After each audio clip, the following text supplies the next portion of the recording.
स्वागत है आप सभी का आपके अपने चैनल एकलव्य एजुकेशन सेंटर के इस नए वीडियो में।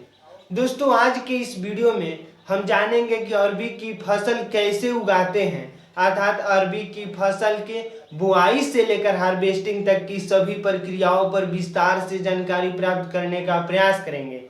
तो चलिए इस महत्वपूर्ण वीडियो की शुरुआत करते हैं। सबसे पहले बता दें कि अरबी एक ऐसी फसल है जिसको गर्मी और सर्दी दोनों मौसमों में उगाया जा सकता है, अर्थात इसको खरीफ की फसल और रबी की फसल भी कहा जा सकता है। तो चलिए समझते हैं विस्तार से कि कैसे इसको हम उगा सकते हैं। अर्थात सबसे पहले जब मिट्टी को तैयार करने की बातें होंगी तो सबसे पहले बता दें कि बलुई दोमट मिट्टी में इसको उगाया जा सकता है। यानी अगर आपके पास बलुई दोमट मिट्टी है तो निश्चित तौर पर अरबी की फसल अच्छे तरीकों से उगा सकते हैं, अर्थात उनकी उपज अच्छे तरीकों से प्राप्त कर सकते हैं।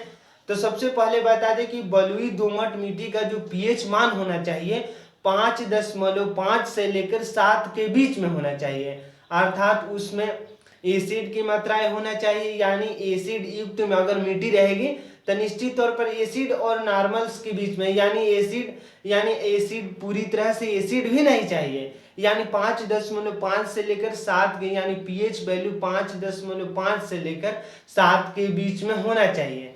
तो इस तरह के अगर मिट्टी में अगर अरबी की फसल को उगाते हैं तो निश्चित तौर पर आपको उपज देखने को मिल सकती है।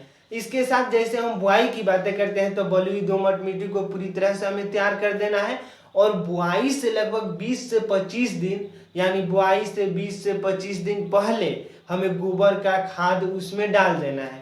यानी अगर 20 से 25 दिन अपने मिट्टी में पहले गोबर का खाद का प्रयोग करते हैं तो निश्चित तौर पर जो अरबी की फसल है उसमें ग्रोथ देखने को मिल सकता है, यानी अपनी पोषक तत्वों को प्राप्त करने की शक्ति उसमें बढ़ जाएंगी। तो इसीलिए 20 से 25 दिन पहले हमें गोबर के खादों का प्रयोग करना है। यानी जहाँ पर हम अरबी की फसल को उगाते हैं, यानी जहाँ पर उगाना चाहते हैं या उगाते हैं उसमें निश्चित तौर पर हमें 20 से 25 दिन पहले गोबर की खाद का प्रयोग करना ही होगा। और इसके साथ आगे हम बातें करें तो बुआई से पहले जैसे हम मिट्टी की प्लाऊ जो मतलब जुताई की बातें करते हैं तो उसमें हम 40 केजी नाइट्रोजन का प्रयोग करेंगे, या अर्थात यूरिया, और 50 केजी हम पोटास का प्रयोग करेंगे और 60 केजी फास्फोरस, यानी 40 केजी यूरिया अर्थात नाइट्रोजन का प्रयोग करना है बुआई के दौरान। और इसके साथ 50 केजी पोटास का प्रयोग करना है और 60 केजी फास्फोरस का, अगर पूरी तरह से मिलाकर अगर जुताई करवा देते हैं उसके साथ गोबर का खाद भी मिलाना है। तो इस तरह से जब इन खाद्यों को एक साथ मिश्रण करके अगर अपने फसल मतलब अपने मिट्टी में मिलाकर अगर जुताई करवाते हैं तो निश्चित तौर पर जो उसमें पोषक तत्व होंगे ज़्यादा मात्रा में उपलब्ध हो जाएंगे और जो फसल होगी यानी अरबी की फसल निश्चित तौर पर अच्छी प्राप्त कर सकते हैं। यानी अरबी की फसल की जो ग्रोथ के साथ साथ जो उपज देने में समर्थ बनाएगा यह जो खाद है, यानी यूरिया, पोटास, फास्फोरस, इसके साथ गोबर का खाद। अब चलिए हम समझते हैं कि आखिर 1 एकड़ में हमें कितने केजी कंद की आवश्यकता होगी, यानी अरबी के बीज की आवश्यकता होगी। तो सबसे पहले बता दें कि 1 एकड़ के लिए, यानी 1 एकड़ का हम एग्जाम्पल ले रहे हैं क्योंकि जैसे ही अगर कोई बड़ा किसान होगा तो निश्चित तौर पर 1 एकड़ के अनुसार, यानी इस आंकड़े के अनुसार वह तब्दील कर सकता है कितने भी एकड़ में, अर्थात कम भी की अगर खेती करना है तो निश्चित तौर पर इसके कम भी कर सकते हैं। तो इसलिए हम एग्जाम्पल्स 1 एकड़ के ले रहे हैं। अर्थात 1 एकड़ की खेती के लिए आपको 10 से 12 क्विंटल कंद की आवश्यकता होगी, यानी अरबी के कंद का प्रयोग आपको 10 से 12 क्विंटल हो सकता है अगर 1 एकड़ की आप खेती करते हैं। और निश्चित तौर पर अगर गहराई की बातें करते हैं तो गहराई 5 सेंटीमीटर होना चाहिए।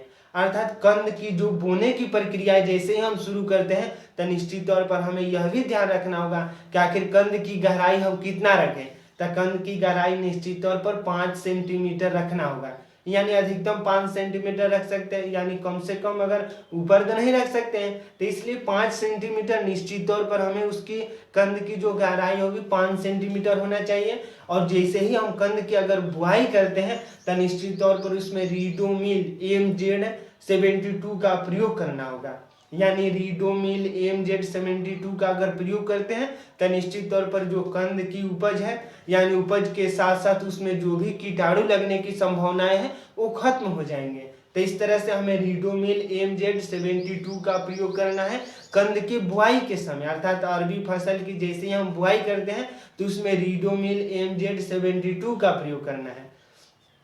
और इसके बाद बता दें कि 20 दिन के अंतराल पर निश्चित तौर पर हमें पानी देना होगा, क्योंकि अरबी एक ऐसी फसल है जिसको नमी युक्त मिट्टी की आवश्यकता होती है। और जैसे ही अगर नमी युक्त मिट्टी में अगर अरबी की फसल को नहीं उगाते हैं तो निश्चित तौर पर वह अपनी अधिक उपज देने में असमर्थ हो जाएगा।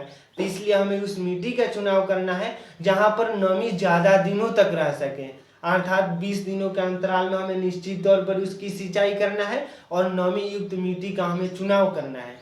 तो आज के इस वीडियो में हम समझे, यानी इसके बाद जैसे ही अगर सिंचाई करते हैं तो निश्चित तौर पर आप उसके बाद यानी 20 दिन के अंतराल पर सिंचाई करते हैं तो निश्चित तौर पर जो हार्वेस्टिंग की प्रक्रिया है उसके बाद आप शुरू कर सकते हैं, यानी लगभग 60 से 65 दिन के बाद आप निश्चित तौर पर हार्वेस्टिंग की प्रक्रियाएं शुरू कर सकते हैं। तो इस तरह से आज के इस वीडियो में समझे कि अरबी फसल को कैसे उगाते हैं, अर्थात मिट्टी को तैयार करने से लेकर उनके हार्वेस्टिंग तक की सभी प्रक्रियाओं पर जानकारी प्राप्त कर चुके हैं। अगर वीडियो अच्छा लग रहा है, कुछ सीख पा रहे हैं इस वीडियो के माध्यम से, तो हमारे चैनल को कर दीजिए सब्सक्राइब, ताकि हमारे द्वारा अपलोड किया गया हर वीडियो आपके पास सबसे पहले पहुंच जाए। तो हमें दीजिए इजाज़त। धन्यवाद। Thank you.